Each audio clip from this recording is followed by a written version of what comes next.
Safe Sound Music. Msikizo waleta na Tendai mwana wakile Ketizo Mulia winu Mwachembele nirangireni mwana malango. Imwachembele langweni mwana malango. Mwachembele nirangireni mwana malango. Imwachembele langweni mwana malango. Mwachembele nirangireni mwana malango. Imwachembele langweni mwana malango. Makekile nangireni mwana malango. Nina jeni langireni mwana malango. Makemagi langireni mwana malango. Makenele nangireni mwana malango.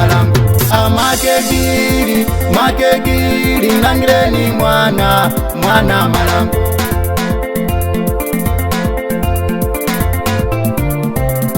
This, yeah.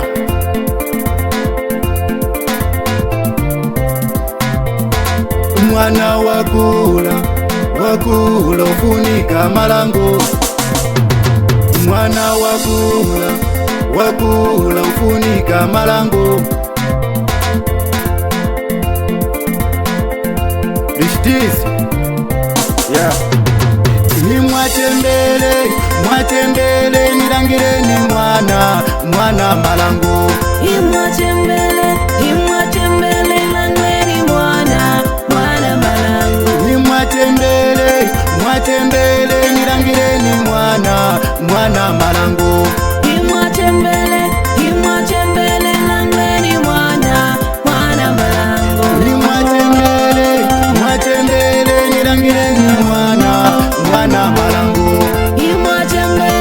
Imwachembele langweni mwana malango. Mwana wanzelu wamavela mau Ashembe Silifuna puti akapita panja Mailo mazo akwelako No wanda nifuna mwe wachembele Mumulangize mwana wangaile. Yes I Ketizo aka Mulia winu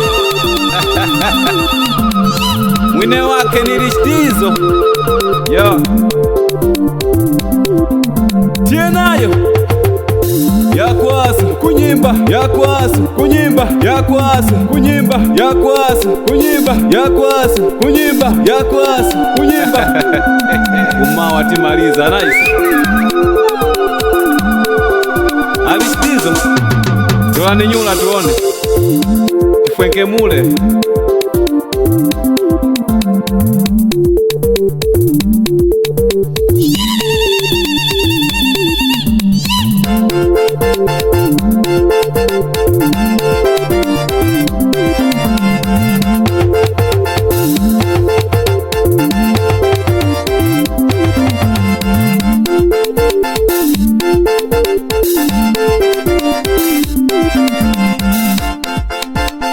Safe Sound Music.